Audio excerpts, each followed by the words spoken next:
میں بہت چھوٹا سا کربلا کا واقعہ پیش کر رہا ہوں شارٹ میں.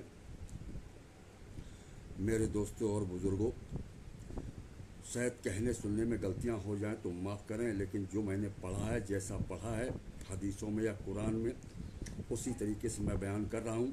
ہو سکتا ہے کہ مجھ سے کچھ غلطیاں ہو جائیں، تو میں اللہ رب العزت سے معافی مانگتا ہوں اور امام حسین سے معافی مانگتا ہوں. تو اعوذ باللہ من الشیطان الرجیم، بسم اللہ الرحمن الرحیم. میرے دوستو، جب امام حسین کو ہزاروں خط بھیجے گئے، چلے آؤ کوفہ، چلے آؤ کوفہ، تو آپ کو بہت سارے لوگوں نے منع کیا کہ آپ نہ جائیں، یزید کی حکومت ہے. پھر بھی آپ نے مسلم بن عقیل کو بھیج دیا. تو وہاں کچھ حدیثوں میں آیا ہے 18,000 قریب ان کے بیعت ہوئے مسلم بن عقیل سے، اور کوفہ والے سب بیعت ہو کر کے 18,000. اس کے بعد میں وہاں کا جو حاکم تھا وہ حسینی تھا، اس نے تو کچھ نہیں کہا. لیکن جب ابن زیاد نے یزید سے شکایت کی کہ وہ حاکم اچھا نہیں ہے اور وہاں سب مڑے جا رہے ہیں، پھر معاملہ خراب ہو جائے گا، تو ابن زیاد کو وہاں حاکم بنا کے بھیجا گیا. تو ایک مسجد جا کے مسلم بن عقیل کو شہید کر دیا گیا، اور بہت بری طریقے سے ان کو ڈرایا گیا کوفہ والوں کو، لہذا انہوں نے بیعت توڑ دی. پھر کربلا میں کوفہ والوں نے دھوکہ دیا، اور یہ 71 کے 71 رہ گئے، 72 میں حضرت حر تھے شہید ہونے والوں میں. تو جب یہ میدان میں ڈٹ گئے تو 10 تاریخ کربلا کی تھی، تو 10ویں مطلب کہ ان پہ 2 تاریخ کو سختی بھئی، 4 تاریخ کو سختی بھئی، پھر 6 تاریخ کو سختی بھئی، اور بہت زیادہ سختی کر دی گئی. اور شاید 7 تاریخ میں ان کا پانی بند کر دیا گیا کہ پانی نہ دیا جائے. آخر 10 تاریخ میں جو ہے جنگ ہوئی. تو سب سے پہلے حضرت حر 10 محرم کو حضرت حر، جس کو عاشورہ کہتے ہیں، آ کر کے ایمان لائے اور حضرت حسین کے گلے لگے اور کہا کہ ہم آپ کے ساتھ شہید ہونا چاہتے ہیں، ہم اہل بیت میں ملنا چاہتے ہیں. تو آپ نے گلے لگایا اور حضرت حر تمام کو نعرہ جہنم بھیج کر کے خود شہید ہو گئے.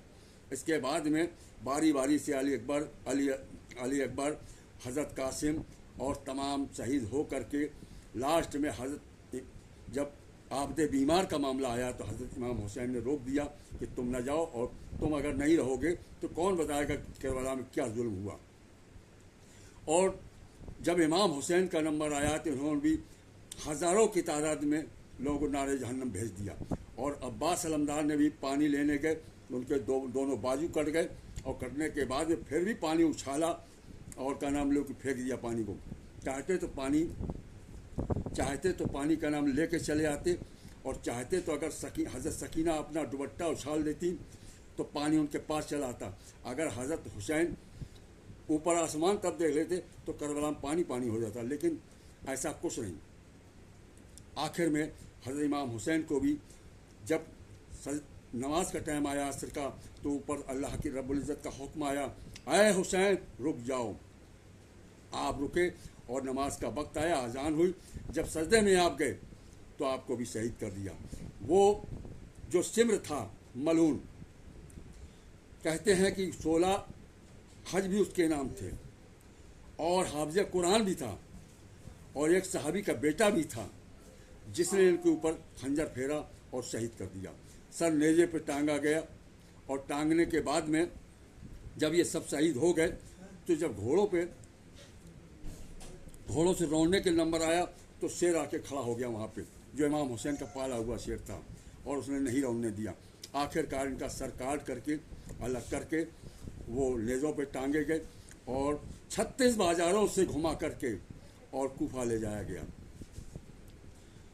سارے سر. وہاں جا کر یزید نے اور ابن زیاد نے بے حرمتی کی، جس کا آج پھل یہ مل رہا ہے کہ یزید کا کوئی چاہنے والا نہیں ہے، معاویہ کا کوئی چاہنے والا نہیں ہے، اور جو ہیں تو یزیدی معاویہ والے ہی ہیں. ہم لوگ حسینی ہیں، ہم لوگ حیدری ہیں، ہم لوگ سرکار دو عالم کے دین سے ہیں، انہی کو امت میں ہیں، لہٰذا ہم انہی کے اہل بیت کو ماننے والے ہیں، اور قرآن کی بات کو سمجھتے ہیں، حدیث کی بات کو سمجھتے ہیں. لہٰذا کچھ لوگ توڑ موڑ کے بیان کیا کرتے ہیں، کربلا کو کہانی بتایا کرتے ہیں کہ یہ کچھ نہیں، من گھڑنت ہے. ایسے لوگوں سے بچ کے رہنا چونکہ جب یہ کربلا ہوا ہے، جب شہید ہوئے امام حسین، تو 1500 مولویوں نے فتویٰ دیا تھا، وہ مفتیوں نے فتویٰ دیا تھا. وہ مفتی کیسے ہوں گے؟ کیا وہ نمازی نہیں تھے؟ کیسے نہیں تھے؟ یا کہ وہ حاجی نہیں ہوں گے، کشک نہیں تھے؟ تو 1500 مفتیوں نے فتویٰ دے کر کے یہ امام حسین کو شہید کرایا تھا. انہی میں سے کچھ ان کی اکثریت آج بچ گئی ہے جو آل وال بیان کیا کرتے ہیں، کہیں ڈھول کے خلاف، تو کہیں اکھاڑے کے خلاف، کہیں تعزیے کے خلاف، ان سب کے خلاف بیان دیا کرتے ہیں. لہٰذا ہمیں ان سے بچنا چاہیے، اور ہم امام حسین کے ماننے والے ہیں، ہم ان کے بھیکاری ہیں، ہم ان کے در کے بھیکاری ہیں. لہٰذا ہم ان سے ہمیشہ اللہ رب العزت سے دعا کرتے ہیں کہ ہم سب کو ان کے صدقے طفیل میں جنت نصیب ہو، ہم سب کو رحمت کی واسطہ ہو، ہر بلاؤں سے محفوظ ہیں، ہر بیماری سے محفوظ ہیں. آمین ثم آمین. وصلی اللہ تعالیٰ علی خیر کلیم سے افضل انبیاء والمرسلین حبیبنا سیدنا سیدنا مولانا محمد وعلی آلہ وعلی بیت ذریات اجمعین بے رحمتک آمین. جب دم واپسی ہو یا اللہ، لا الہ الا اللہ محمد رسول اللہ. السلام علیکم.